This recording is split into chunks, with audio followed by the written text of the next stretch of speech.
Assalamu alaikum everyone. I know that I said that this was going to be 4 videos only, but this one is more of a bonus video. So you know those checklists, those annoying checklists that the tour guide usually gives you before you go on Umrah? Well, usually those checklists either leave out a whole bunch of stuff for sisters or they make us overpack some useless stuff for ourselves. So these are 10 different items that I think that you should pack or think about before you go on Umrah.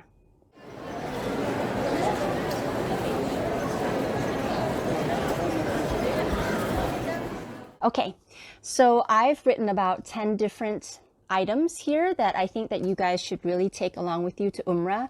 I think in a way, being so organized with these things, yeah, it really helped me a lot. So I think that it's going to help you guys a lot too. Okay, so the first thing on my list is to bring a medical kit. And usually those checklists, those annoying checklists, they do list a medical kit or, you know, some traveler's medicine, but it doesn't really say exactly what to bring. So let me tell you a few things that you should bring. Okay, so first are the band-aids, right? So some countries call them band-aids, some countries call them plasters, right? So that thing that you wrap around your finger when you get a cut, right? The band-aid. Okay, I call it a band-aid. Okay, antibacterial ointment. So that means after you've cut yourself, you wash your finger, then you put the ointment on and then you wrap the band-aid around it. Yeah.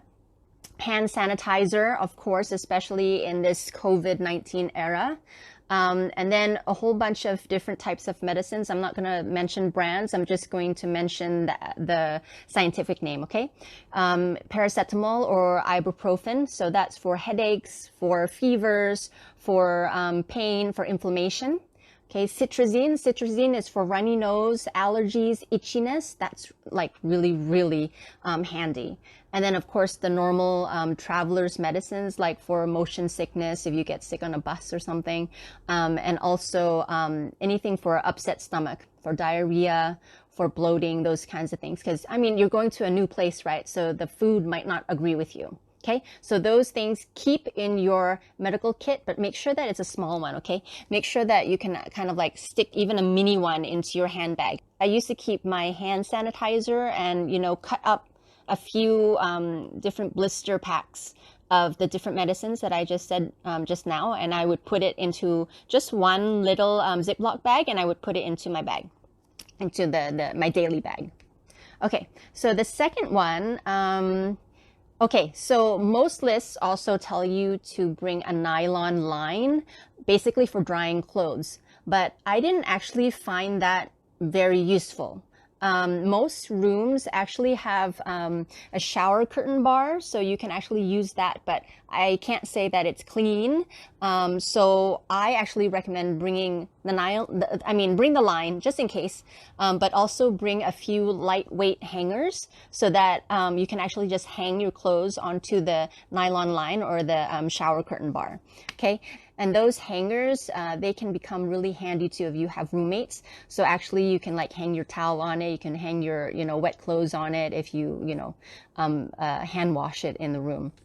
So yeah, they're really handy actually. Just bring a few, 4 to 5, I think is enough.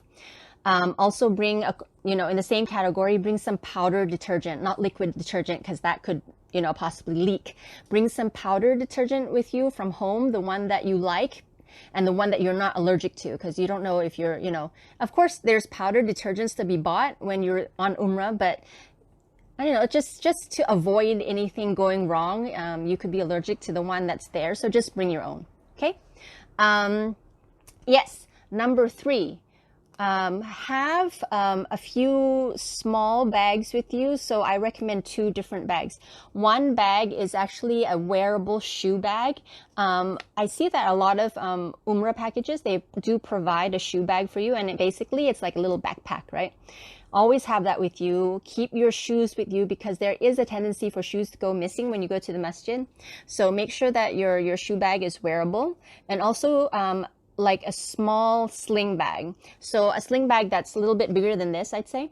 Just a bit bigger than this, so you can put all of your necessities inside. So in my sling bag, which was just a little bit bigger than this, but had a bunch of pockets in it, I put my passport, my phone, my room key, a hand sanitizer. I don't know why I can't say it. A hand sanitizer, tissues, a few of those travelers' medicines that I mentioned, my dua book, which has basically different zikr, but also the very important janazah prayer, because I really couldn't memorize it. So whenever, we were done with the salah, there would be a janazah prayer. So I would just whip it out of my sling bag and I'd be able to follow along. That was really handy.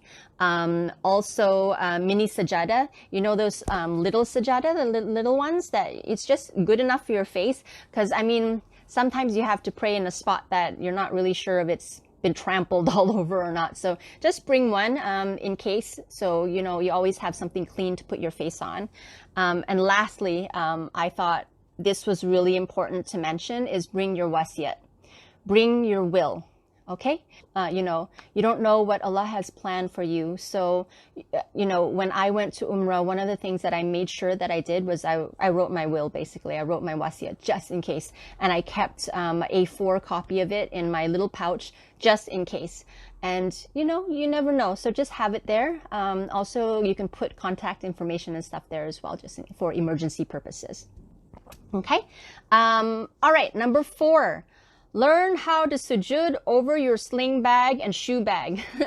Okay, so even though we're in a masjid, there are many different types of people with different circumstances.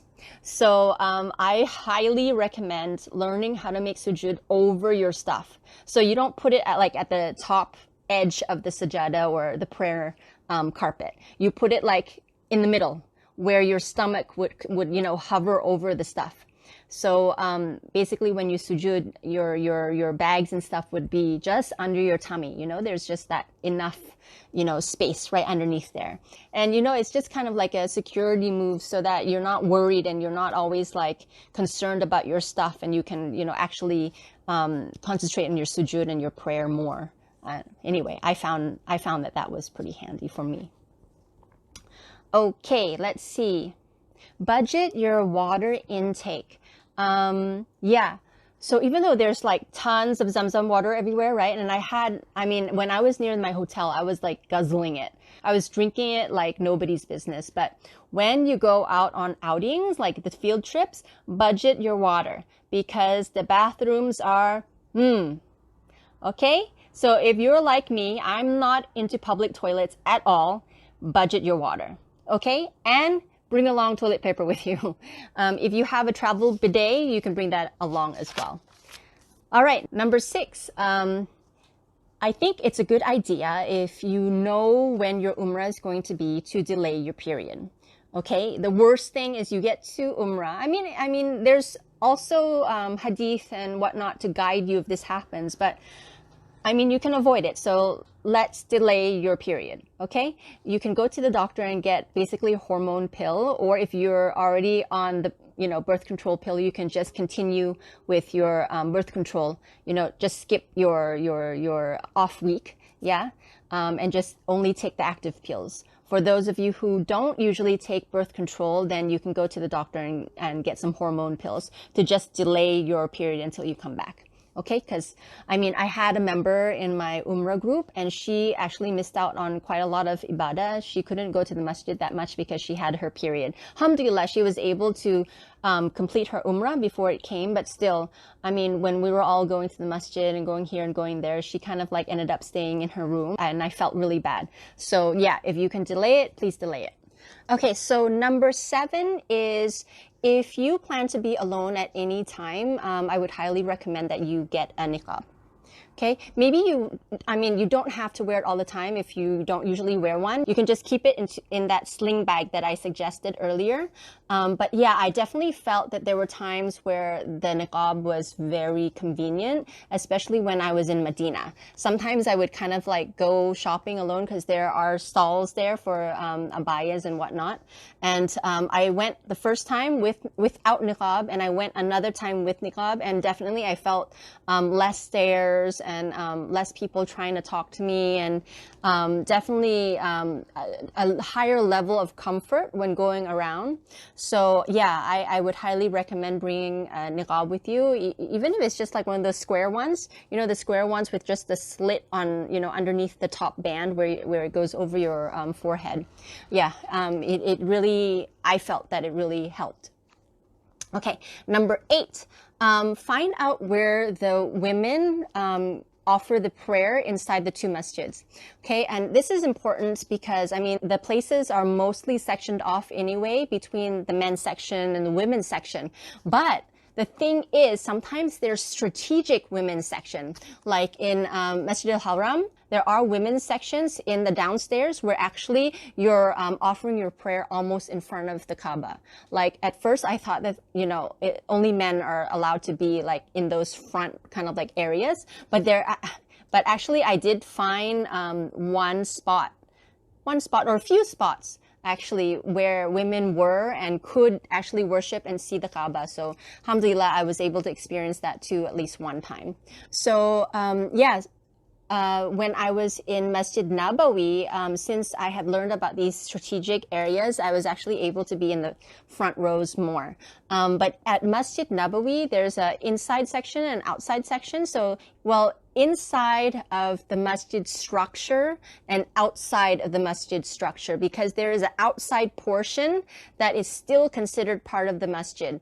And there is a women's section and a men's section there as well. And I highly recommend you trying the outside portion as well, because you're making salah underneath those wonderful umbrellas, right? So it's kind of a different experience. That was really nice.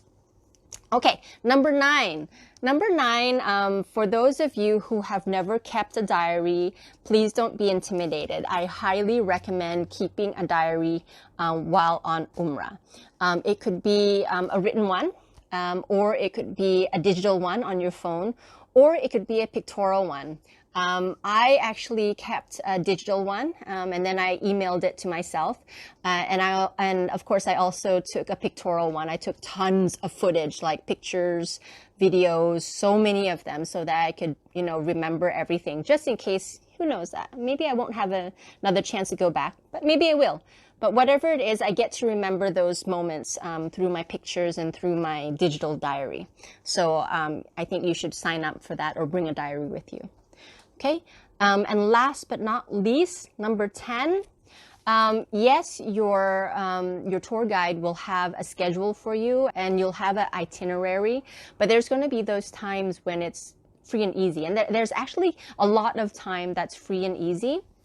So I think it's really wise if you plan those times, because, you know, as women, and even the men actually, we lose track. You know, the women go and look at abaya for hours and the men go on their miswak kind of like hunts, right? And then all of a sudden 3-4 hours go by and those 4 hours could have been spent at the masjid, right?